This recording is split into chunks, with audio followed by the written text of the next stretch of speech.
Republic for which it stands, one nation, under God, indivisible, with liberty and justice for all. Please join me in a moment of silence.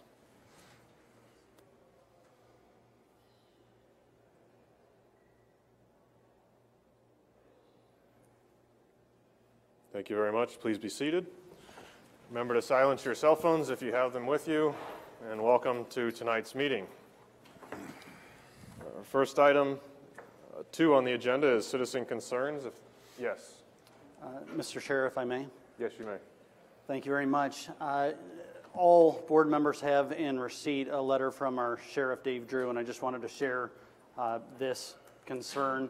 As many of you know, Deputy Burbridge was killed in the line of duty in Potawatomi County, and the Woodbury County Jail held the perpetrator. And justice today has come to that individual who will no longer be housed in the jail and who will not see the light of day again. I just want to commend our sheriff for not only his personnel also holding and protecting the public, but also sending a letter today to the Potawatomi County Sheriff that their county will not be charged for the transport costs for the housing of this individual in our jail. And I think that reflects well on us as a county, and it reflects well on law enforcement, that our prayers and our sentiments go forward to that county at this time, and just really appreciated that, Sheriff. So thanks for all that you and your department or office did during that time. Very good. Thank you, Mr. Chair. Very good. Are there any other citizen concerns on items that are not already addressed in the agenda? Hearing none, the third item is approval of the agenda for today, August 15th. I'd move that. Second. Second by Radig. Discussion? All those in favor say aye. Aye. Opposed say nay. Passes 5-0. Items 4 through 9 constitute a consent agenda of routine action items to be considered by one motion. Items pass unanimously unless a separate roll call vote is requested by a board member. Item 4 then is approval of the minutes of the August 8th meeting. Item 5 is approval of the claims. Item 6 is approval of the memorandum of personnel transactions. Item 7 is approval of a 28E agreement between Woodbury County, Iowa and the Woodbury County Soil and Water Conservation District for funding and management of a watershed inspection and maintenance program. Item 8 from Secondary Roads is consideration of a permit for use in the county right-of-way for an underground utility, that is telecom construction. And item 9 from the Sheriff is 2017 interlocal agreement between the City of Sioux City, Iowa and the Woodbury County, Iowa for the Burn Justice Assistant Grant Program Award. Needs to be approved by this board in order to get on the Sioux City Council agenda. That completes the consent agenda. I'll move the consent agenda. Motion by Radig, second by DeWitt. Discussion? All those in favor say aye. Aye. Aye. Opposed say nay. Passes 5-0. Item 10 is a good news report. This is titled Woodbury County Day at Kinnick Stadium. This was to be presented by our Rural Economic Development Director, who was engaged in work duties at this time. So I would just like to summarize that he was contacted by Bravo Sports Marketing, and basically it's free marketing for the county, discount for a upcoming Iowa Hawkeye football game. If you haven't seen that in the elevators already or elsewhere around, this is no cost to the county, simply a rotating a marketing idea that this marketing company does, obviously, for selling these tickets. So if you're a Woodbury County resident, $10 off. That's the good news. Maybe we should get a bus going down there. Make sure that end zone's full. North Texas, hopefully it's a win. I think the last time we played them was like 52-10. So. We want the financial impact to stay 0. Oh, okay. So. We are now at a 4:35 p.m. set time. This is an action item number 11 for board administration. 11A is public hearing and a sale of property parcel, also known as 2624 West 3rd Street. The public hearing is now open. Is there anyone who would like to speak for or against the selling of this property before bids are received? Hearing none, Mr. Chair, I move that the public hearing be closed. I'll second the motion by Taylor. Discussion? All those in favor say aye. Aye. Opposed, say nay. Passes 5-0. We are now entertaining bids for this property. If anyone would like to come forward, state your name and address and your opening bid, please.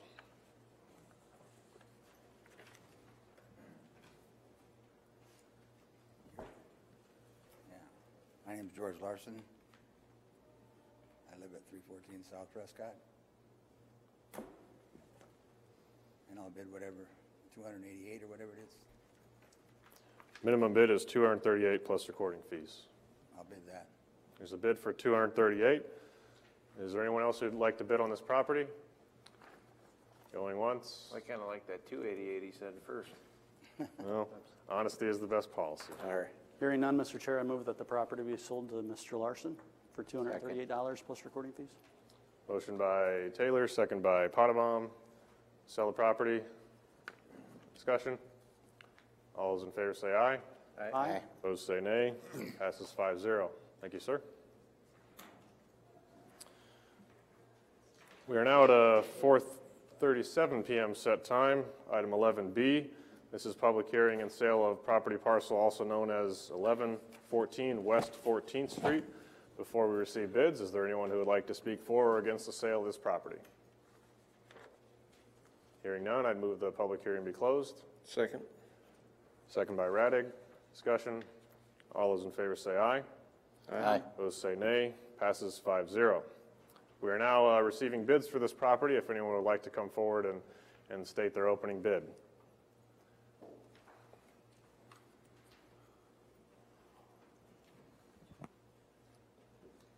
Hello, my name is Isaac Quinones. I live on 714th Myrtle Street. And your opening bid, sir?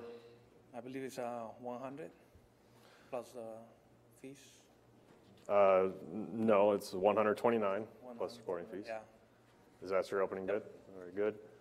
$129. Is there anyone else who'd like to bid on this property?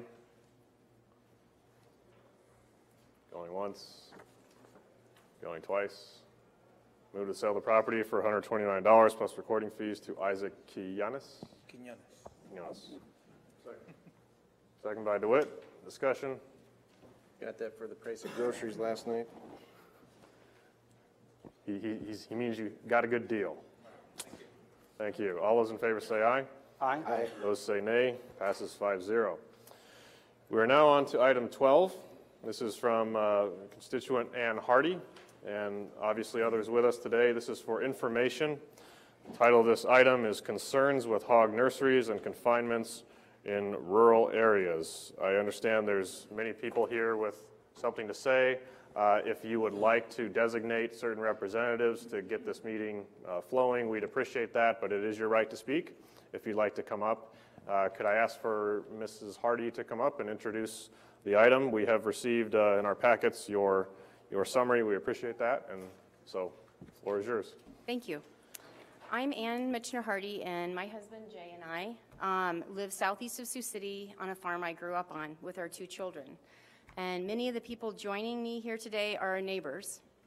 Most of this group over here, there's also a few folks from the Sierra Club and possibly from Iowa CCI members. And all of us are concerned about the factory hog farms being built near our homes and our farms in rural Woodbury County. We appreciate the opportunity to speak with you as concerned citizens, and we thank you for listening, and we welcome your questions.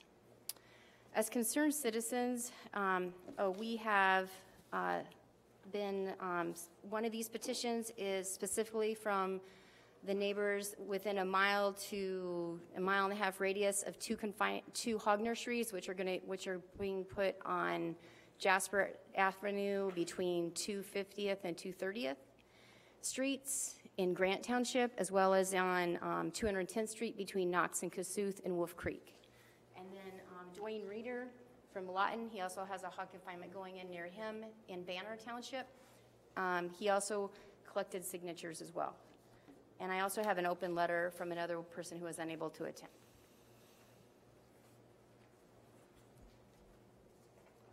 Mr. Auditor, would you like a motion to receive these into the record? Move to receive. I'll second the motion by Taylor to receive these into the record. Discussion. All those in favor say aye. Aye. Opposed, say nay. Passes 5-0. Thank you. Please continue. Thank you. Some of us here would like to speak with you regarding our concerns, and I will introduce you to one of our primary concerns, and then some of my neighbors also wish to express theirs. We all realize that we live in farming communities, and when we met as a group in late July, the neighbors from around the 210th Hog Nursery, as well as the neighbors on Jasper Avenue, we all agree. There wasn't one person there who didn't express a desire to support family farms in Northwest Iowa, so I just want to make that really clear. We are not anti-farming or anti-family farms. However, these unregulated small animal feeding operations, also called SAFOs, these are facilities that are built below the size required to comply with certain DNR procedures, and confined animal feeding operations, also known as CAFOs, which, depending on the size, may comply with some but not all of the DNR procedures, are being built in rural Woodbury County with minimal oversight and just under the animal units required to notify or be fully regulated by the DNR. In addition, these facilities, slightly under certain guidelines, like the 2,400 head finisher, which is currently being planned east of Anthon, have to comply by completing a manure management plan with the DNR, but by being just under 2,500 hogs, so 1,000 animal units under, they do not need to complete the master matrix, which would then give you, our county supervisors, the opportunity to be aware of their plans, review it, and decide if it met the guidelines to be built in rural Woodbury County. Instead, they meet the minimal requirements for getting one building in place and approved, and then down the road add additional buildings with less scrutiny from the DNR and our county, while we in rural areas absorb the impact to our wells, roads, and air quality. By building these factory farms under certain thresholds, like is happening near our home, developers, to me, seem to be circumventing the laws and procedures in place to protect us, rural residents, and our environment. I have talked personally with both developers of these nurseries near us, and when questioning one of the developers why they built a facility just 20 animal units under the 500 ceiling, which would require them to adhere to the DNR guidelines, he informed me that this is what the industry told him to do. This seeming intentional misuse of the law to benefit the industry and these developers, while we pay the cost in reduced property values, air and water quality, and our family's quality of life, to me, is wrong, to all of us. As you are aware, there is currently a push at the state level spearheaded by Iowa Citizens for Community Improvement and Food and Water Watch to strengthen the master matrix. We would like to see tougher requirements. No factory farms, no matter their size, should be allowed without DNR or county oversight. Secondly, further separation distance from residents, public spaces, waterways. 1,250 feet might seem plenty to some, but raise your hand of who in this room wants a factory farm near their home or across the street. Anyone? For SAFOs under 500 animal units, there are no separation distances requirements. We would also like to see county input, no matter the size of hog confinement built. These facilities require industrial infrastructure and create industrial-sized waste, which are knifed into county lands. But none of this is monitored by a manure management plan because they're under the guidelines. Also, it would be nice if there was more time for counties and citizens to review these applications, maybe even public hearings. Shouldn't it be required that neighbors are at least notified? We were not. And also, we would like to see stronger oversight by the DNR. Iowa Citizens for Community Improvement and Food and Water Watch has already sent you, the Woodbury County Supervisors, a letter encouraging you to represent your rural residents by writing letters of support to tighten regulations of the DNR, as well as appealing on our behalf to our state legislators to take the same action. We encourage you to educate yourself on this issue, represent us, voice our concerns, and take action to protect our water, health, air quality, and rural roads. Other members of our community have these same and some additional concerns as well, and I'd like to invite them to speak now with your permission. Please.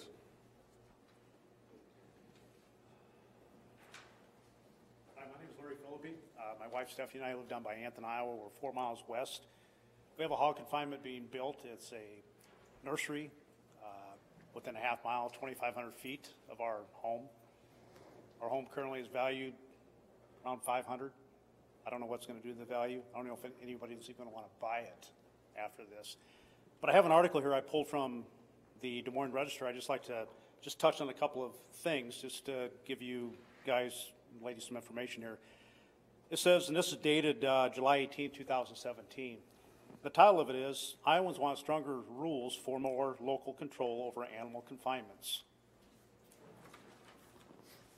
And this is not a question posed to the board here, but it could be. It says here at least 13 Iowa County Supervisor boards seeking more local control have asked the legislature to either strengthen the master matrix that Ann spoke of or pass a moratorium on new confined animal operations. Is that a fair question to ask? It's probably not the right venue to ask that, but has our board asked that question to our legislature as far as what are we doing to our county in regards to our environment? That would be something good that I would recommend that our Woodbury County Board of Supervisors do. And then last but not least, it says here, Iowa's large animal feeding operations have climbed from about 1,000, and think of these numbers here, 1,000 15 years ago to currently 3,498 through May of this year. That's just here in Iowa.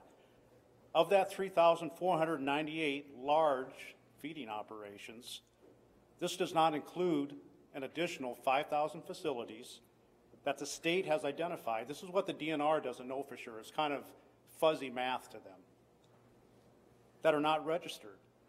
Of those 5,000 facilities, 25% of those are large enough that they should be regulated. But the DNR, they don't have their hands around that at all. So I guess what I'm asking you folks is that Woodbury County, I mean, we're all after tax revenue, I get it. But this facility that's being built for my home a half mile away, it's a California investor. I'm sure he's living in Malibu overlooking the ocean, and I bet he's not smelling pig crap, just to put it bluntly. So me to you, us to you, we're asking you as residents of Woodbury County, we want people to live here. We don't want to be driven out, and all you guys are going to have left are hog confinements. Thanks for listening. Thank you.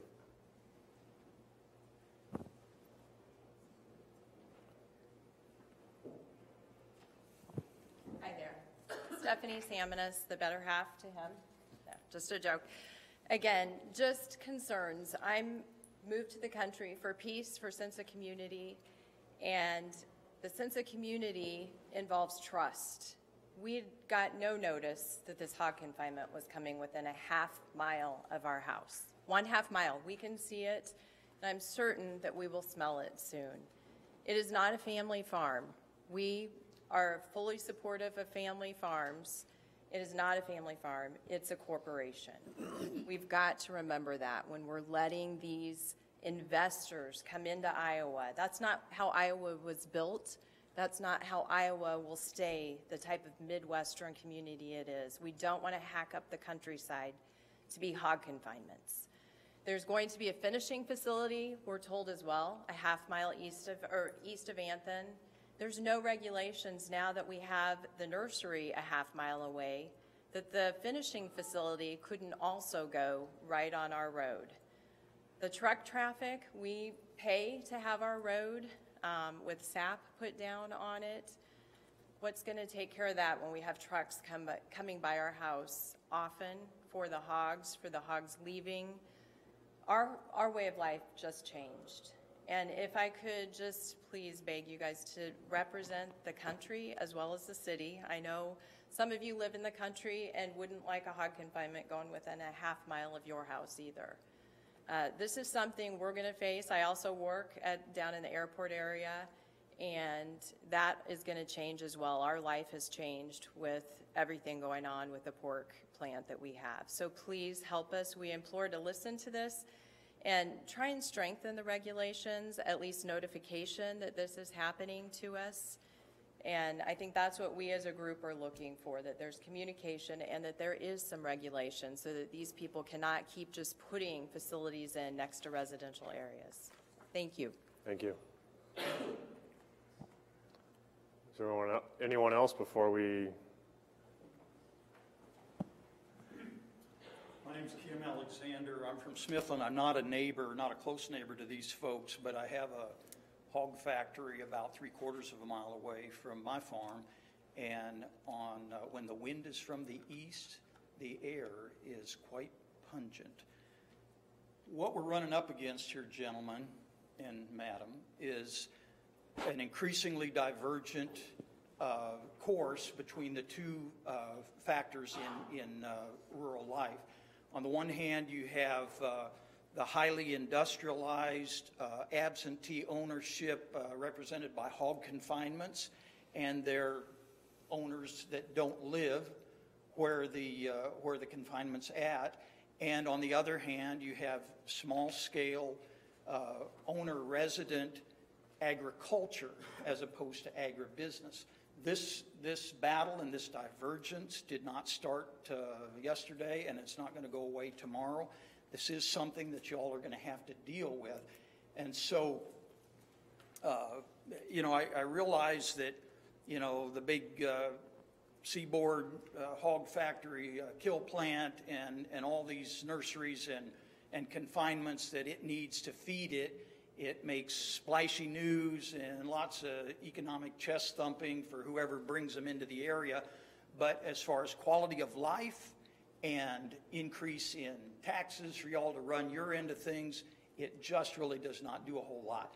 University of California at Davis 30-some years ago did economic surveys and analysis of communities with lots of big factory farms, or with a few factory farms, and communities with lots of diverse small-scale agriculture. And from an economic standpoint and a quality of life standpoint, the community with the small farms, diverse population, won hands down. Quite a difference. So again, this is something you all are going to have to deal with. I want to encourage you to do everything you can to listen and act on what we're saying, and do everything you can to encourage these investors, these confinements, these nurseries to work with the people that live there and work out something that is good for everyone. Thank you. Thank you.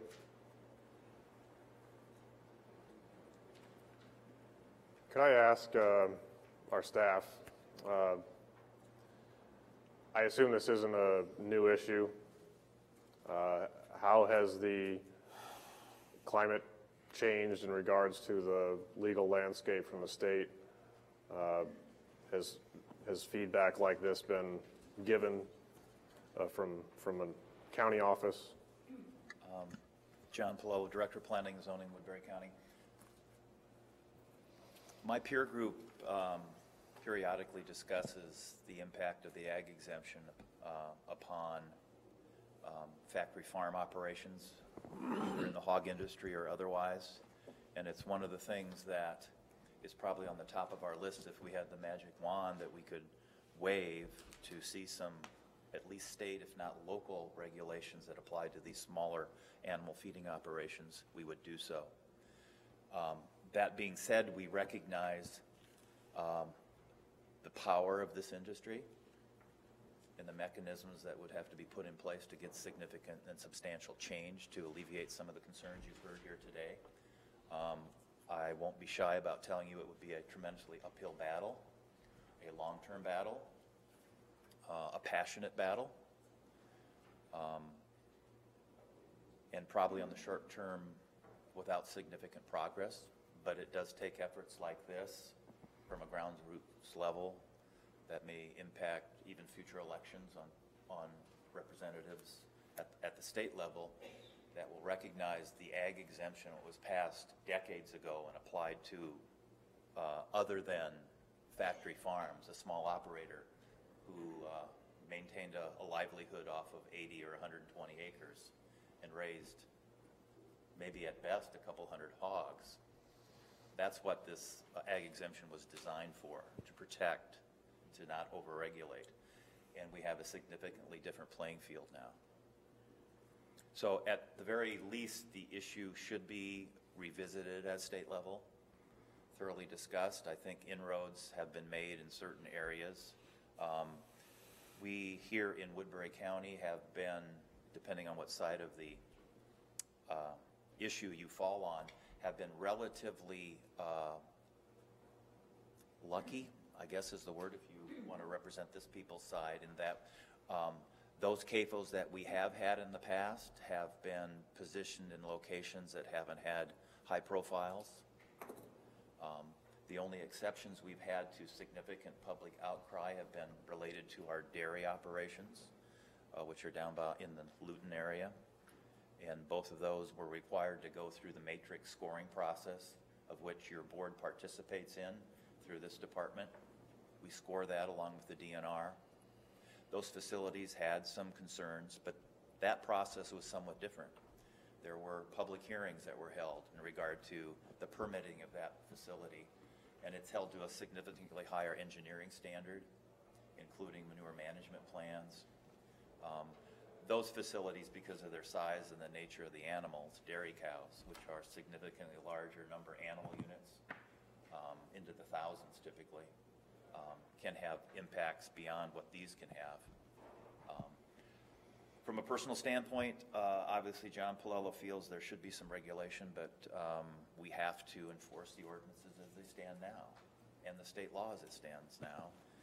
And that state law says your zoning ordinances, Woodbury County, do not apply to these facilities, nor can you place conditions on them above and beyond what the DNR does. So basically, we are a monitor in these permitting processes, in that the factual circumstances that apply don't require any matrix involvement and are below the threshold, which requires additional DNR review. I'm happy to address any questions any of you have. What areas of county screening during that process can we effectively move upon? I understand the animal units metric is probably abused. When we get permits for this, or hear one's coming, we urge all the developers to contact the neighborhood if they can. It's a volunteer. Have a little town hall meeting if you can, and share with them what your plans are, because sometimes fear of the unknown is worse than the actualities. But that's not required. That's not required. Doesn't sound like that's happening. It's recommended, it's not required. The only thing we can apply are our subdivision ordinances, which we did in one of the facilities, as you're aware, and the floodplain development, floodplain management ordinances. We check to make sure, and each of the two permitted facilities, one to soon be permitted, and the one that we haven't even got an application for, referred to as the feeder operation. And I can confirm it will be a feeder operation of approximately 2,400 head, which puts it just below 500 animal units. It'll be slightly different operation than the nursery ones. It'll be feed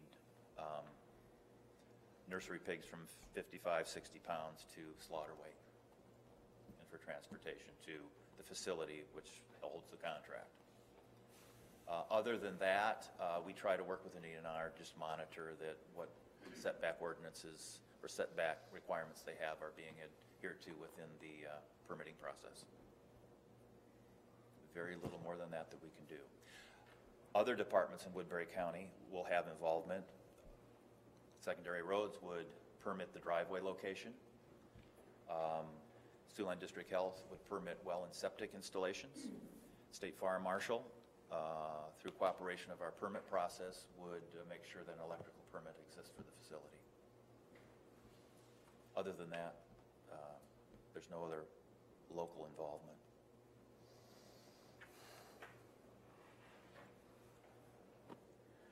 How much does the DNR do with these facilities that, and I still can't quite get this animal unit stuff out of my head, but how much does the DNR look at these that are just below the threshold for the matrix? DNR's I gotta be really careful here. DNR, because of budgetary and employee levels, is more of a reactive than a proactive regulator. They'll wait for the calls to come and then determine if impact, whether the rules are being met, and then if there's been any impact to the environment, water sources, air quality, those types of things. That's all after it's built and up and running. Typically, yes.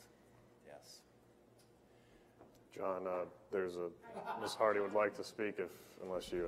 Well, you can stay there. Please come up to the microphone. These are recorded. Good, how are you? I just have to say that when I called the DNR, more recently I had a conversation with Lois Benson at the DNR, and when I brought up the 2 nurseries that are going in by me, she does not even have a record of those. She has no record that they're even happening. She was the one that told me that the finisher was going in, and she has a record of that because if it's 2499, so 2,499 animal units or under, they have to submit a manure management plan, but they do not have to complete the master matrix, which mean that you guys would be informed of this happening. And so some of these, like the article Larry was pointing out, there's lots of these that are on nobody's radar, and it's on nobody's radar until something catastrophic happens, until somebody's well is polluted, until, we get a 7-inch rain and the pit overflows, or, whatever. I mean, they just aren't. And it just is worrisome to me that that's what protects us environmentally in our rural communities. I mean, we have to call and complain before, first of all, even though they're there. That just doesn't seem right, because they are industrial-sized operations. I mean, this building near us, so how the animal units work, really briefly, is a small pig is a 0.1 animal unit. A big pig, a finisher, is a 0.4. And so they do these calculations, so in our building, if it was going to be regulated, the nurseries, it would be 500 animal units, and they would be regulated by the DNR. They put in 480 animal units, 20 animal units under what would have to be regulated. Now, why would you do that? Unless you didn't want to be regulated. It's just frustrating, because yep. Just say they don't have to report it. Oh, and they don't have to report that to the DNR. So anyway, I'll be quiet. They're under 500. The DNR doesn't know about the small ones. When I Yeah, talk to Lois. we certainly understand that. Yeah. It's pretty obvious. I wouldn't disagree with anything. Out of a morbid sense of curiosity, what animal is a complete unit? There is not one that's. There is no complete.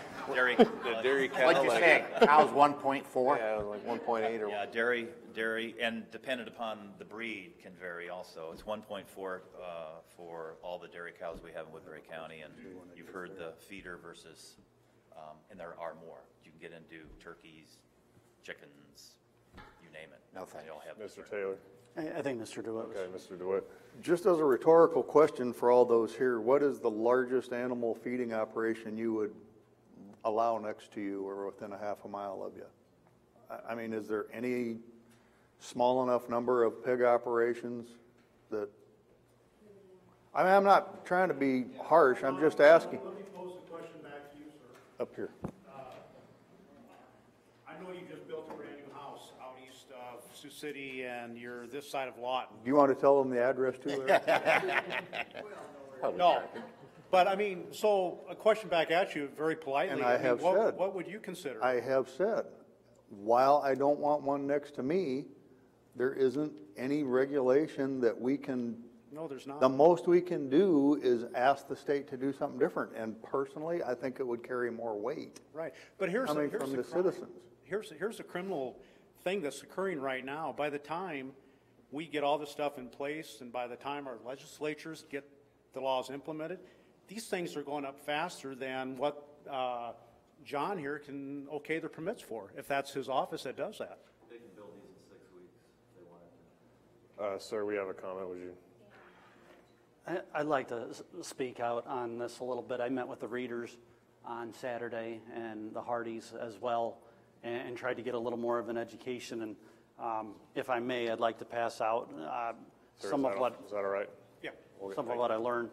I do believe we need to act, and I do believe we need to go beyond what we've done so far. I think that having the number of constituents speak out to us, I mean, we've got to understand that 500 equals 5,000, and if you turn this 7 times a year, you're talking about 35,000 hogs in a single year that can be going.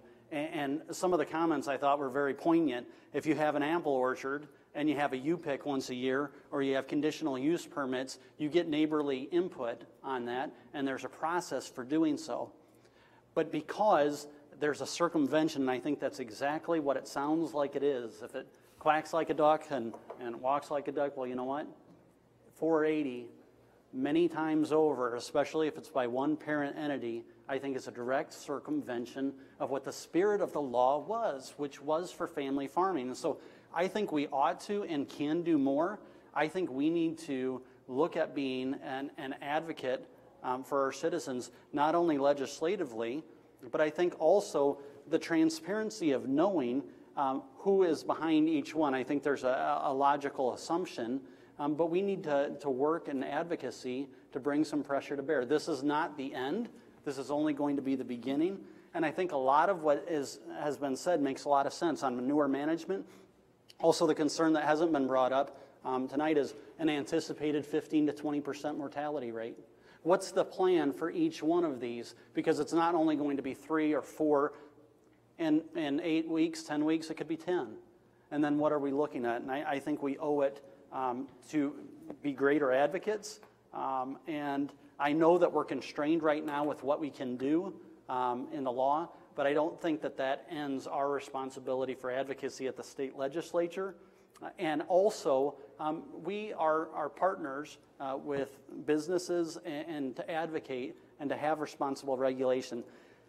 I don't think, and I don't know, I wasn't there when the ag exemption went in, but I don't think the idea of it was that if there was 10,000, you could divide the 500 units and you could parse them out all over and just stay under that threshold. To me, that doesn't pass muster. There's much more that we can do. I plan to help in that advocacy. I plan to craft a letter. I hope it will have the support of this board to lobby the legislature on this issue and also to work creatively on solutions. So you all have my statement.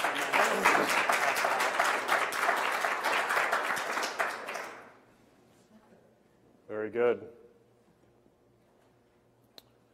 And I appreciate those that have spoken that realize where the authority lies for this, and the fact that, you know, your county board can go to your state legislators and, you know, hopefully get some sort of a resolution here. Is there anyone who would like to speak either on the issue, a letter to be written?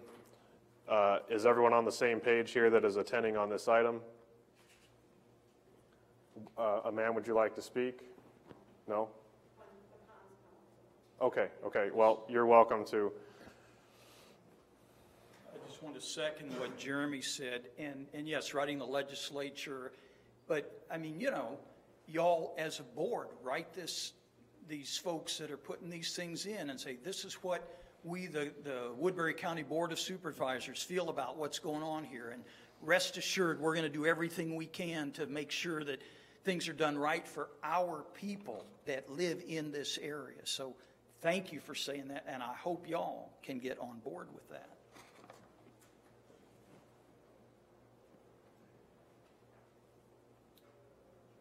And I think some of the creative solutions mentioned in this statement will pertain to the fact that this is a multi-step process.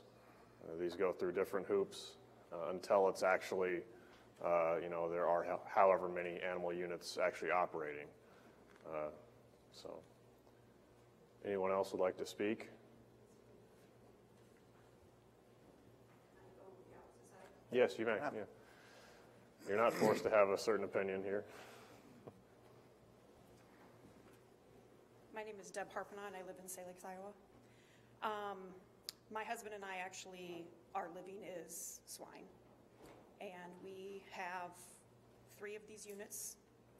We are governed by the DNR. I just found out about this meeting about 2 hours ago, so I don't have any statistics. I don't have any newspaper reports, anything like that. I just have what I know as my own self being a farmer. If you want to sell your animals to Tyson or to whoever, you have to have a premise ID. And the premise ID is given to us by Iowa and the Department of Agriculture. So we are monitored by them. We have to have a premise ID for any place that we sell pigs from. We take care of our animals. I lived outside a hog confinement unit for 25 years. Occasionally we get a smell, but the new technologies and the new feeding processes that we have in place now, there's very minimal smell that comes out. The most smell that you're going to get is when they're actually pumping manure. On to the manure management plans. We are required to have manure management plans for our 2,400 head or our 2,400 head finishers. And it's not a, like somebody said, after the problem. We have to submit them. We have to go through a yearly sign up, and then every 3 years we have to resubmit a new plan. And we actually have to pay to have those done by a person, by a company that is not us, so that they are legitimately DNR approved. So we have to pay to have those manure management plans done. It's not that we just do them all on our own. The 2,400 head number actually is based off of the actual sow farm. Okay, so none of these things that they're talking about is a sow farm. The sow farm is actually where the pigs come from. So it's the breeding and where the pigs actually farrow and have their babies. So they farrow so many sows a week, and then that many pigs come out of the sow farm. So it's been, I mean, it's countrywide. It's not just Iowa building 2,400 head finishers. It's the United States is building 2,400 head finishers. Okay, because that's the number that comes from the sow farm. That's how our numbers are calculated. So the sow farm that we get stuff from, 1,200 pigs come out twice a week. So that's on my side. I think that the DNR, we built 2 of the finishers. We purchased the other one. I mean, what we had to go through to put up the finisher, we were under the matrix, but we did have a town hall meeting. But I think that the processes that are in place right now are good. Mr. Taylor? Can I respond? One of the things that I believe is important to state is that in soliciting some of the neighborhood comments or meeting with the folks out there, I don't think there's a desire for a contentious process. I don't think there's a not in my backyard or not ever. I commend you for having the town hall, for reaching out. I think that shows the responsible land ownership and kind of the good neighborliness that's indicative of Woodbury County. So I just want to say that. I think that's commendable. I don't think that in every other instance necessarily, and I'm not speaking in the particular about your situation, that's necessarily happened. That it's been publicly notified, this is what's happening, this is going to be the end state, here's where all of these hogs are going in the end, here's what we have to allay some of those concerns. So I just wanted to state that from what I've heard, it's not we want to shut down everything everywhere. Part of this seems to be the process that may not have happened to the degree of the openness in your instance that it sounds like is there. So I just want to, in fairness, state that. Yeah, I have one question for you. So you guys you're doing the finish project then? Yes. Okay. Do you own the hogs? With other people, yes. Okay. There's a group of us that own them, and not just us ourselves. Because I'm still trying to learn about this myself. I worked on a farm growing up, and yeah, we raised a few pigs, but nothing to the magnitude of any of these. You can't be a small farmer anymore. You can't be one person. You can't get a contract with Tyson if you're a small. No, I know that, and you won't with Seaboard either. We'll see what they bring us. Anything else? Okay, thank you. Thank you for your comments. Does she live where? Sir, you want to? Oh, good. That's really the key. Like you live where the pigs are, right? And we all chose a rural landscape to live at, and grow our kids, and have families and all. Sorry about that. So, you know, what this is about is, you know, to reward people to live rurally and enjoy it, or are we going to have it just where the only people that live there don't even live there? And their jobs they provide are like 2 hours a day or 4 hours a day. That's pretty much the key. So if she chooses to live there, that's good. But that's not the typical way it's done. I just want to add, when we got together as neighbors, that was one consistent comment. Everybody honors what you are doing. That's not what's happening in our neighborhood. One of the guys that's building a facility lives in Sheldon. Now, granted, I think he has a little more integrity because he does have 2 hog confinements right next to his house. And everybody feels that way. Like, it's one thing if you live out here and that's how you're going to make a living and you are participating in it and you're going through the same thing your neighbors are. But it's the idea that all 3 of these facilities, no one lives on site. No one lives near, you know, the neighbors live nearby, but the people that manage it don't. One guy lives in Anthem, the other guy lives up in Sheldon. And so, you know, that's just what's concerning. But when we got together as neighbors, that was one of the big things everybody consistently said. Why don't they build it at their house? So if you're asking why, what would we allow? You know, I mean, that's part of it. I mean, you know, like if you're going to live there and you're going to take care of it and be responsible, but to have corporations come in and fund them and then nobody's on site, that's the concern. Don't take my question as being against what you're standing for. No, I'm just saying, I understand where you're coming from. Right. But I think it's a valid question. Right, You know, I think it's valid. And I get where you're coming from. Right, and our valid answer, I guess, when we got together as a group of neighbors was, well, we would all feel more comfortable with it if that person if that was a farmer and that confinement was and they lived next door to it. So they knew how bad the flies were today, how bad, you know, so they could manage it better and be more responsible. So, but, I mean, I think there is a point where it gets to be a lot. I mean, when I was talking to these guys, there's issues of infection and, you know, like if it gets bigger, I mean, obviously she would know a lot more. I'm just researching and learning about this too, but that is one of the things that everybody felt like they would honor is if the farmer lived by their facility. And this board will reach out to our legislators, but just a candid question for anyone with the organization mentioned, Iowa Citizens for, sorry, I forgot that. But I'm just wondering, sir, if, you know, what the response has been from legislators up to this point. Have they been contacted? Have they? The only thing I can comment on that is Iowa Supreme Court has ruled that confined animal feeding operations are legal, but the odor is not, you know, if your odor is a problem, that's why they have those regulations in place.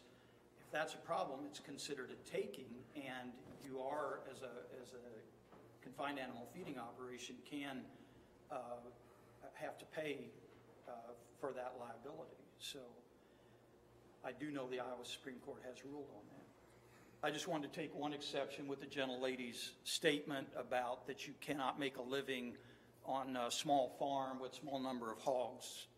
That is absolutely incorrect. I have been on numerous small hog farms that pasture-based, not confinements, but pasture-based hog farms around the country that are direct marketing, a high-quality product, and they are making a good living at it, selling through farmers markets like what we have here in Sioux City, and direct to restaurants and grocery stores. So absolutely, that is not correct. You can make a good living on a small farm. I make a living on 160 acres with 30 head of cattle and sheep, and you can do it if you raise a quality product and direct market it.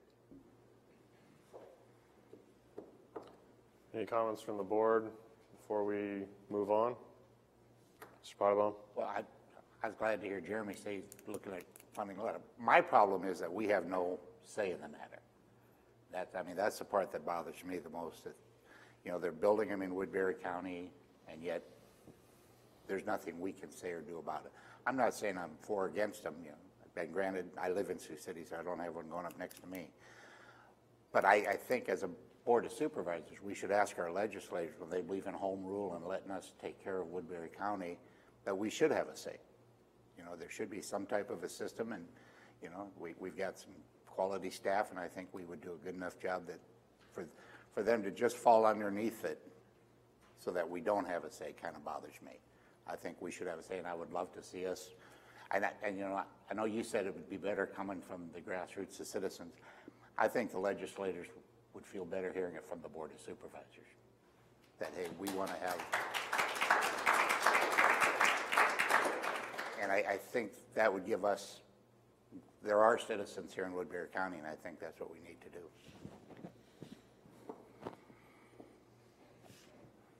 Any other comments from the board?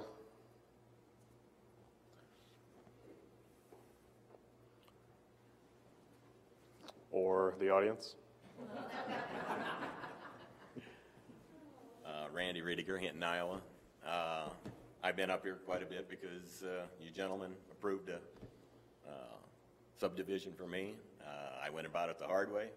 I didn't have to, but I was up front with you guys, told you what I was doing. And I did it for expansion to bring my son into the operation. Before you get too activist on certain things, maybe you want to go up and talk to the boys up at Sioux County. Look how livestock has made that county grow. They're either adding schools, rebuilding schools, or starting charter schools. Now, I'm not saying that's for everybody, but their economic growth per year is probably one of the largest in the area. I don't think that livestock should have a bad name. It needs to be treated with respect. It needs to be regulated probably to a certain point, because in years past, we've probably had a lot of things happen. But let's don't overregulate us. Let's not get to the point where I can't even pound a post in, like right now, because I got to call 811 to save my life because I don't know what's under there. Let's not do that. But let's kind of find the middle of the road here. I'm not advocating one way or the other. You guys were fair to me. I told you what I was doing. I think you guys got a good head on your shoulders. But on the same token, I'm not sure every board's as fair as you guys are. You guys have a rural background to somewhat. You may live in the cities, but you've been exposed. And you understand. It's a tough life out here. Do I like big ag? Heck, we're all involved in big ag. I don't care if you buy seed corn, buy equipment. It's all big ag. Who are we trying to fool? There is no more small guy. Yeah, we can try and find the niche market. But if we all did that, where would we be? I'm not promoting big ag because I'm doing some things without them, but they're very hard to get into. And how do you bring any of your children in? That's what I'm looking at, bringing my children in. That's what I want to do. You look at the operations in Sioux County. They keep those kids there. And look what sprawls out from that. We have manufacturing. They build stuff. They go beyond. They have way more feed stuff. If I want a feed stuff checked, I go up there. I don't have to send it to Omaha or Sioux Falls. I can just drive it up there. And it's all works together. It's not just a single thing. The trucking industry. You guys got to love the trucking industry because the taxes they pay. That's how we get our roads built. So it's all connected, regardless. Thank you for your time. Thanks, Randy. Thank you. I think if our boards reaching out to the state results in simply adding regulations, I think that's a failure. But I think we do want to make sure the regulations make sense. And top of my list is that the animal unit be defined as, pick an animal that's one unit. It's easy for, we talk about, seriously, we talk about head of this and that, and we get into these things that no one can understand. So I think there's a lot of suggestions that we will make, your concerns we can bring to the legislators. Appreciate your understanding. This board has done something like this in the past. For over a year, we wrote letters in regards to implementing 24/7. I think that was done the year we didn't have a letter. So you don't know when the state is going to move. I will just unequivocally state these are my closing remarks, but sir, if you would like to give a comment, please. Thank you. Thanks to all of you on the board here. And I'm Bob Fitzmeyer. I live here in Sioux City, so I cannot claim to have a rural background, but I believe all of us are invested in in farming and the needs and the goodness of the farming tradition here in Iowa. And I just have a question basically, and just leave it at that. You don't have to respond because you've made your closing arguments, but can and do regulations at times become part of the law and order that we need?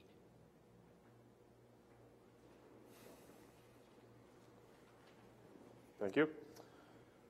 Final comments from the board.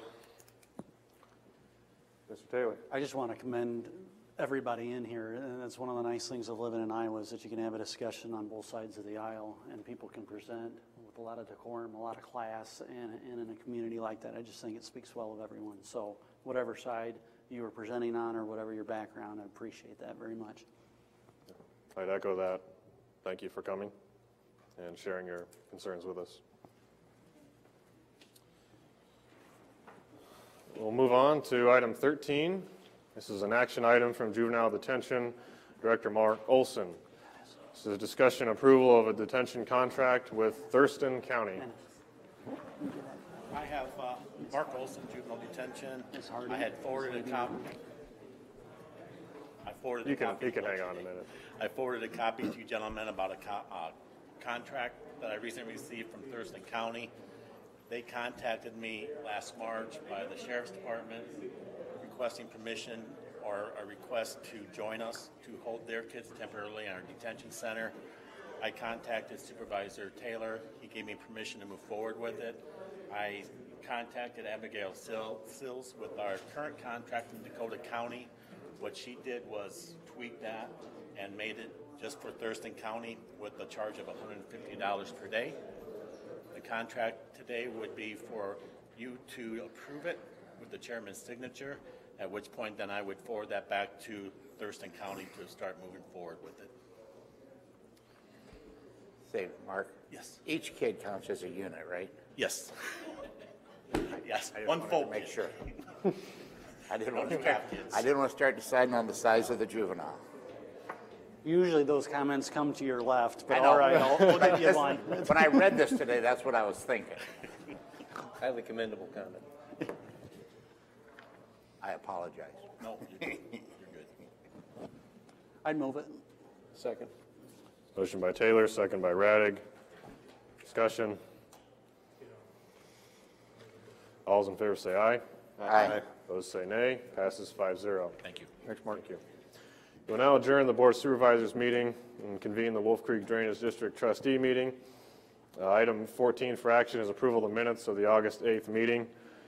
I'd like to note that upon reading this, I noticed that Taylor was errantly marked as absent. That has been corrected by the clerk to the board. I know that would have been a crushing. Wolf Creek drainage attendance record. Right. It's something we need to keep up. I'll be able to sleep tonight, thank you. Very well. I would move approval of the minutes. Second. Second by Taylor. Discussion. All those in favor say aye. Aye. Opposed say nay. Passes 5-0. We are now adjourned the Wolf Creek Drainage District Trustee meeting and continue the Board of Supervisors meeting. Item 15 is the Chairman's report. For information, item A is the WCICC meeting. I attended August 9th. We received updates from our IT director, of course. regards to city PC replacement, almost 3/4 completed of 286 units on a rotating basis. We also discussed the county conversion to Office software for August 21st. Obviously, this is, I believe, on the day of our next department head meeting. So Director Malloy will be supplying that 30-second training demo on some of those videos that our directors will ensure get distributed to our staff so that we all don't suddenly stop answering our emails. Item B is a Simcoe Executive Finance Committee meeting I attended August 10th. Big update there was that a brand new website was unveiled for all the different regions, all the different counties involved take part in that. Item C, Simcoe Board of Directors meeting, also August 10th, which I attended. There was, of course, contracts approved for different urban transportation planning projects. There was also in the director's report a note that some communities have not been timely in paying their dues. We discussed how that could be addressed in order to be fair to everyone that is paying in and partaking of Simcoe, their menu of their services.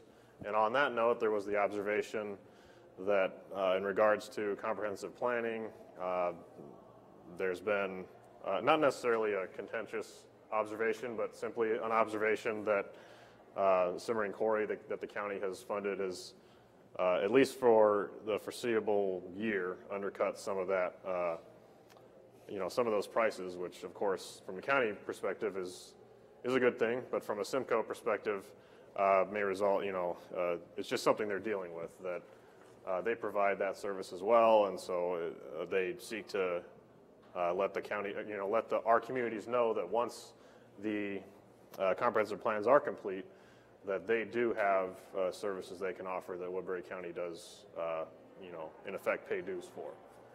So that's just a consequence of what the board has done there. That concludes my chairman's report. Item 16 is reports on committee meetings. There's items A and B from Supervisor Taylor because there are backup materials in your agenda to discuss them in particular. Item A is an update on historic tours. Thank you very much, Mr. Chair. So just gave you some background on the envisioning for the centennial tours. I was just telling some soldiers not to have an over-reliance on the smartphones, and yet part of this tour would be to give a visual, maybe from afar, if somebody was not able to attend. If you've ever seen the Realtor kind of app where you can zoom in and you can see different parts, even behind the rotunda, what's the word I'm looking for? Dome. Thank you, dome. And you could see different parts of the facade from an aerial overview. So that's one that we parsed out separately from a second idea, wherein you would have a something that would be in lieu of a tour guide walking you through.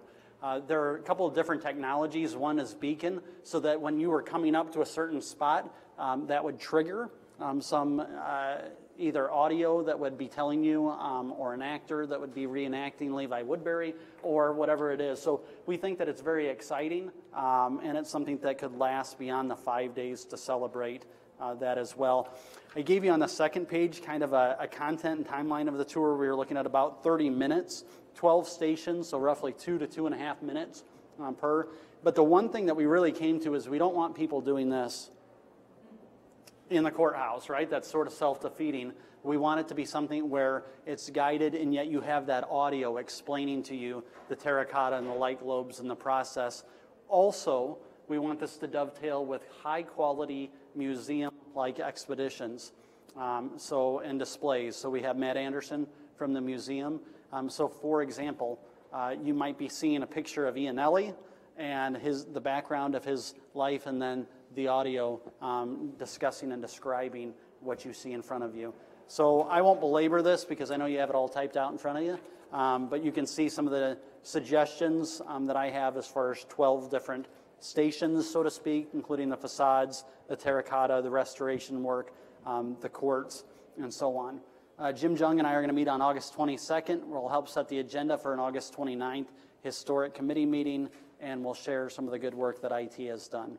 So any questions, thoughts, or things where you need to keep me on the tracks, or Chairman Ung?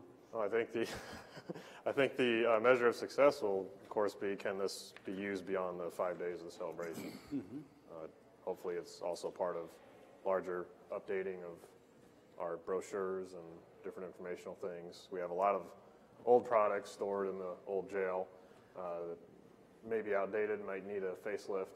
Right, and I was just thinking too, we can kind of go green. I know that's something that's on your heart and mind a lot, so that we can get rid of a lot of the paper product that would otherwise be recreated every 5-6 years. So we do still hand a lot of those out.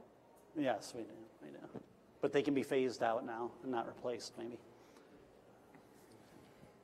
Very good. Moving on to item B. Item B, thank you, Mr. Chair, concerns creation and giving direction of mental health funding for juveniles in the Sioux Rivers region. This is something that I worked very hard to get on the agenda, but and Chairman Mark Luch was good enough to end up putting it on. And it's really concerning. What I don't think most taxpayers know is that our budget analyst gave me a roll-up that Woodbury County has given monies to the Sanford Center of over $3.6 million. And that was since what year, Dennis? 2006, $3.6 million. I think that's something that would be surprising to most taxpayers. And one of the things that this is the creation of is this MOU that really preceded regionalization. This was an agreement between the Sioux City Community School District, Woodbury County initially, and it really happened as an impetus of federal grant funding going away. Now, typically, we have within county policy, when a grant goes away, we don't backfill or backfund it. That was not the case in this instance. And so we, as a region, continue Woodbury County's old practice or past practice of funding $450,600. The school district puts in $30,000. I just wanted to give some information that I've researched that I think would be interesting for you to know. A school district, Sioux City size, typically has between $1.5 and $2.5 million in at-risk funding. We are funding through the mental health levy the majority of the portion of this to 5 full-time or equivalents or FTEs at the Sanford Center, whose primary purpose and mission is very noble, which is gang outreach, but is not mental health per se. I've been aware that this agreement was signed. Unfortunately, I was on military training at the time, and it runs from July 1st, 2017 to June 30th of 2018. Now, what am I asking for? Well, let me tell you what I'm not asking for. I'm not asking to rescind the funding that's already been signed. I don't think that's fair. You pull the carpet out from under folks. I don't advocate that, but I do believe that there needs to be greater dialogue with the Sioux City Community Schools. One of the things that you may not know is we don't have an outreach worker even at each of the middle schools nor each of the high schools, but you have one at Les Hills Elementary. And one of the questions I'll be asking at the region is, who's asked if that's the best placement or if that's what the schools really want?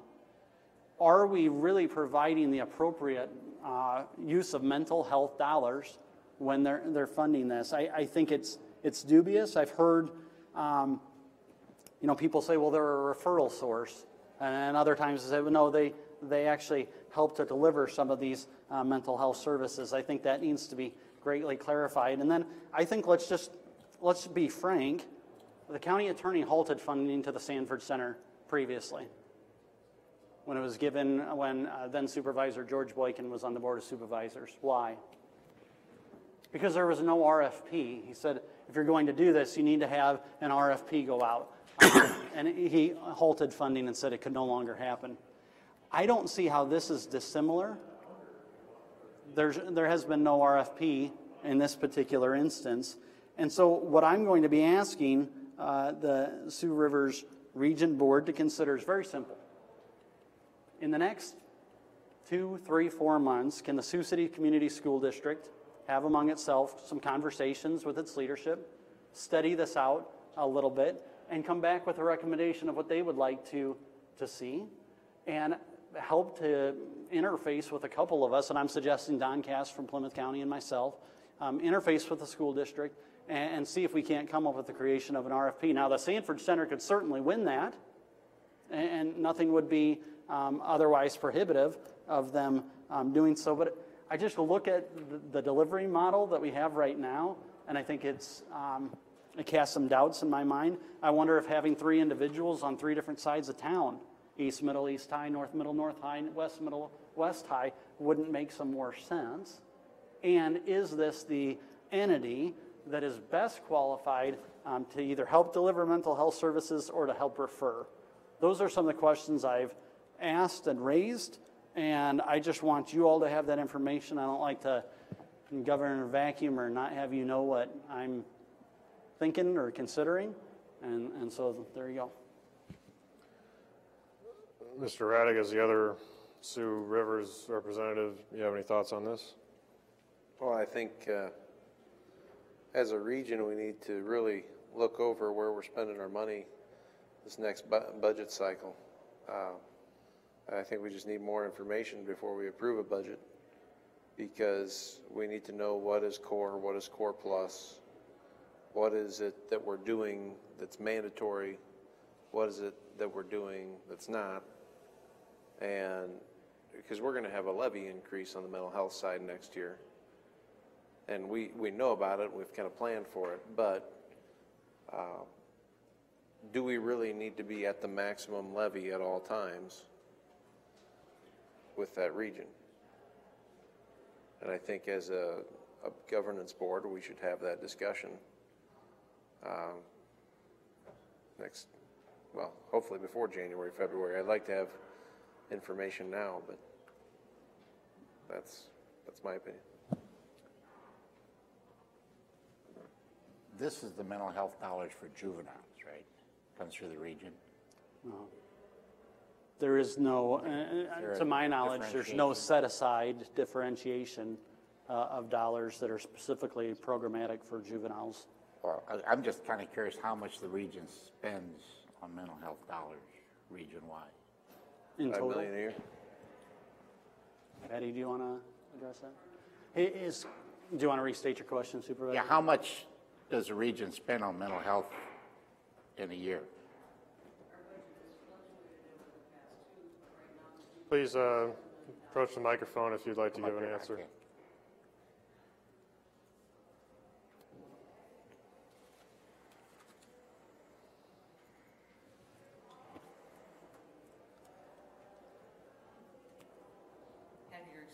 Social Services Coordinator for Woodbury County and Service Coordinator for Sioux Rivers.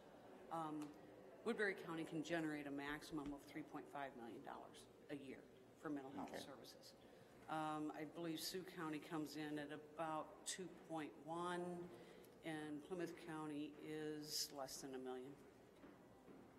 So when we expend out the equalization dollars that the state gave us to develop services, when we spend out, then all that we're going to have left is the maximum balances or levies of those 3 counties. So 6 million, 3.5, 2.1, and I think 800,000. So that's how much we spend a year on mental health? That will be how much we can spend in the future if legislation remains the same the way it is. Okay. Right now, I think our budget for this year is approximately $7 million, if I remember correctly. So Sanford Center isn't our only entity that we pay? Oh, no. Okay. This represents a minimal amount of what is paid out.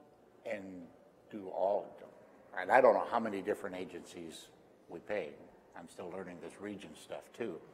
But I'm just curious, do we do RFPs every year on each of the services like Siouxland Mental Health and all those? Do they put out No, there's never been an RFP given out by the region or by Woodbury County, unless we were doing a request for qualifications for a professional to do some type of product for us. But You know, we have the school district, we have Goodwill, we have MPI, we have Siouxland Mental Health, and we have never requested an RFP on any of those products. In fact, right now we've got, and I'm not suggesting that we do or we don't, okay? I know on the one project we have now, the governance board awarded $675,000 for a construction project, and there's no RFP, no RFQ, no nothing, and they'll be asking for additional money on Thursday. So for not only our providers, but if the providers do a subcontract, this would be asking us to require our contractors to RFP our subcontractors. So, and not to bring up another can of worms, but the $675,000 building project didn't go through bid laws? No. That's another one we'll have to revisit, but it's probably not for this time. This representation is minimal in the scope of things for what the region does, okay? I know you've quoted some figures here, but they pale in comparison to the other dollars spent. So, and it's a process that has never been done before with any provider under mental health funds, okay? So when we get that understanding of how it all works together, that's the fair picture of it. To target this agency, and we had this discussion back on, I think it was July 12th, to target this agency and ask them to do something that nobody has ever been asked to do in the past is questionable. Can I respond to that? Certainly. So a couple of things. I don't take 5% of an entire budget to be minimal. I think it's a lot of money. I think taxpayers, if it was $2,500, you know, $25,000, I don't look at, $250,000, $280,000 lightly. So that would be one. Number two, the county attorney of this county halted the Sanford Center from receiving funds from this taxing body. Why? Was that targeting? No, it was because you had a sitting supervisor who was voting on that. Now, I'm sure he abstained during that time, but it does raise a fair question, doesn't it? You have a atypical, not a mental health provider, clearly. You have people who have a variety of educational levels. You have other providers who have questioned this as well. And so it's not atypical for engaging the school district or saying, well, why was this in the first place awarded to the Sanford Center? Why not the Boys and Girls Home? Why not give them $250,000, $260,000? Why not the Crittenden Center? Why not another agency? And so typically when you go outside of something that would be a typical mental health provider, I don't think it's targeting. I think it's transparency. I think it's leaning toward really turning a page on some of the practices of yesteryear. And so that would be my opinion. If you go back in the history, you will see that the Sioux City Community School District has participated in the choices under the Healthy Safe Schools and Healthy Student Federal Grant Program that was here. There was 32 agencies that cooperated together. They determined who was going to provide what services and what services were going to be provided under those federal dollars. Then at the time period when, from day one, and if you're not familiar with federal grant programs, they always require you to say how you are going to continue the program.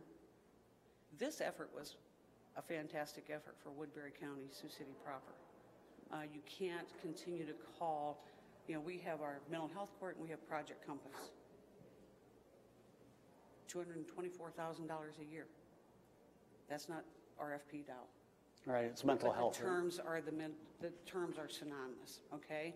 And if you choose to go forward with the mental health component that Sanford Center happened to be asked to add into their project and into their guidelines for this, that is the mental health component, just like the Sioux City School District chose to have mental health first aid provided to, or the instruction provided to every teacher in the Sioux City Community School District. They have the same training. They work together with Juvenile Court Services, Department of Human Services, the schools, the social health team. It's unheard of in the state of Iowa what Woodbury County has in this program. I would absolutely agree with that. That's why the legislation and the administrative rules were written to allow this program to continue. And if I could just respond once more. Yes. Again, if the Sioux City Schools leadership echoes all of those things, we'll find out. All we're asking for in this is a dialogue to be able to solicit their input that I don't think has been had to as great a degree as can be, and to ask them, Les Hills Elementary, that's where you want to place one. Why is there one not at this middle school? Is it based on the prior directors? No, there's a process that's put in place for that based on the social health teams and money. We would love to have outreach workers in every elementary, middle school, and high school. Suicide of teens, second leading cause of death in the United States. Is that acceptable? Absolutely not. And I think we need to provide interventions that can help them. And that Absolutely. came up in our meeting on these stakeholders last week in Lamar's, that the one gal spoke up and said, love having the therapists in Sioux and Plymouth County, but geez, we could really use those outreach workers in our schools. Can I ask one last question, Mr. Chair? Sanford Center, you said teen suicide, and I have a little bit of background as a chaplain in interventions. So are they more along the lines of providing the mental health services or referring? That's a hair split that you continue to focus on, okay? But that's a pretty simple question, right? No, it's all part of a process. It's a pulse, it's services that they continue to provide to those kids that have been, and they do refer on to individual therapists, they do refer on to individual programs, but they are the one constant that remains and implements those plans, be they mental health or be they social services. A person with a high school diploma, can they or can they not provide BHIS? They're not providing BHIS. What are they providing if they have a high school diploma? You have one person there that you Right. focus on who is a 20%, okay. Okay? So what are they providing if it's not BHIS? They provide moral support, they provide case management to that individual, And just like our referrals? case managers provided to the intellectually disabled and the mentally ill. And last one, and I know I said that 3 times, I apologize. How many referrals last year did Sanford Center outreach specialists make to Siouxland Mental Health? A number of them. 0 is what Siouxland Mental Health says. Pardon So me, I just think it's in the documentation that you've received. According to the Sanford Center, Siouxland Mental Health has shown 0. I think that's important for this board to know. It's come from high school counselors. It's come from principals and administrators. I think that that's the kind of thing that's very worrisome and concerning, is that you have, in one instance, one of the 5 individuals unable to provide anything other than moral support, which is great. But at the end of the day, mental health services and your mental health levy, we're taxing you folks, and we're telling you that we're paying for mental health services. But $3.6 million has gone to this center. I think it just needs to have a good process and dialogue, and I think you'd appreciate where your tax dollars are going. So that's all I have. You and I have a difference on focus of what the entire picture is and how it all plays together, definitely. And when you pick at a certain specific service, when it's part of a global effort, and you're not seeing, you had a discussion here earlier on the detention center. The statistics on the detention center says from 2002 to 2016, the population over there for Woodbury County youth fell from, and I have it here, 384 Woodbury County juvenile court filings at the juvenile detention center to 7/1/16 through 6/30/1780. It's all part of a big picture that everybody works together. That's what the social health teams are, and it depends on how you ask the question or who you ask the question as to how many referrals. The outreach workers also make referrals to the therapists who are contracted agents of Siouxland Mental Health. And they should be able to show statistics, right? So those are the number of referrals too. So, you have to consider the big picture. And they do make referrals to those therapists. The therapists will make referrals back to the Siouxland Mental Health Center. That may come through the therapist, not necessarily the outreach worker, but the outreach worker has made that initial referral on to the therapist. They stay in touch. They communicate at all times. they carry through the case plan for that child. And that's who I hope this is ultimately about, is the kids. And It is. That's what I want to make sure that we're serving and we're not failing. So thank you very much. Did I answer your question, Mr. Potter? Yeah, but I have one more for you. Okay. Isn't this an offshoot from the 1993 gang outreach program that first started with Leo Miller? Yep. 'Cause I was still on the Gang- police department then. Gang prevention program evolved into the Safe Schools, Healthy Students. You don't have a gang problem per se in Sioux City, Woodbury County anymore. You've fallen from 22 gangs down to maybe 3 in existence and not near the problem. So it's just like everybody says to me, well, you have a mental health court. Yes, we do. Well, then what's Project Compass? They're one and the same. You had the gang prevention. It started out at gang prevention, and it evolved into the Safe Schools, Healthy Students. Don't let the names fool you. Thank you. Thank you. Pat Gill. Just want to clarify, and I think that Supervisor Taylor did clarify that a little bit, but I want to make sure that everybody's clear on this, because I asked the question about whether the Sanford Center could receive those funds without an RFP, and that was a requirement by law because there was a supervisor that was sitting on the board, and I wanted to make sure that folks understand that, because I haven't asked the question of this because I don't believe it is required. That is a difference, and and I think that you did clarify that, but I wanted to be crystal clear on that, is that the RFP is not required for this. It's a matter of policy. You can debate that at the region, at this level, but as far as asking a question, that was because it was required. Right. And I absolutely agree with that. At the time, the reason that the board was halted from expending further tax dollars is because George Boykin was on the board at that time. Thank you. Just as an observer of this year, factual discrepancies have existed since this issue was raised, from whether or not the CEO was aware of it to today, the number of referrals. So in the very least, there needs to be a dialogue.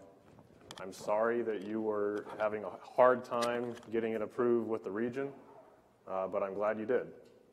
And I just want to say I'm appreciative that it's on the agenda, and that we can ask for a process and some more information for taxpayers. Thank you. Supervisor DeWitt. It's our job to be stewards of this money, isn't it? Yeah.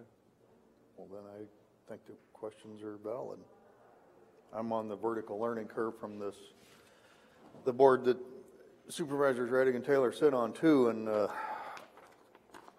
wow, I'm glad you're on it, because it sounds like a very complex board to be sitting on, intertwined, so thank you for being there. Sure. And I hear that lilt in your voice that wants to be on for next year. You're but I'm gonna mistaking have to arm wrestle you. that lilt. I cheat. Item 17 is citizen concerns. On items not already addressed. I did want to bring up on. Wait. Citizens? Wow, you skipped me on. Moving on to 18 board concerns. Oh, well, you skipped me on committee meetings. But, planning and zoning, they brought up the Anton Ag Expo Center that private home builders building, and if you want to see the plans, it looks pretty neat. Mr. Chair, could we maybe, echoing Supervisor Addig, have somebody come in and give us a little, you all may know more than I do. Well, see, this is a privately built one on a personal property, so they had to go through zoning to. You're speaking of the one outside Anthon? Yes. But I think even so, I mean, it might be one that would be nice to see under an item. We had a citizen come forward on a concern, and I don't see how it'd be too different. Sure. John's still here, I don't see him. Are there any other committee meeting or board concern reports? In Siouxland District Health, I won't go too far afield, but they are leaning forward on accreditation, and I think they're doing some great things over there in order to protect. You heard their name brought up today. protect the health, welfare, and safety of our citizens. So appreciate their work. Very good. Any others? Thank you. We are adjourned.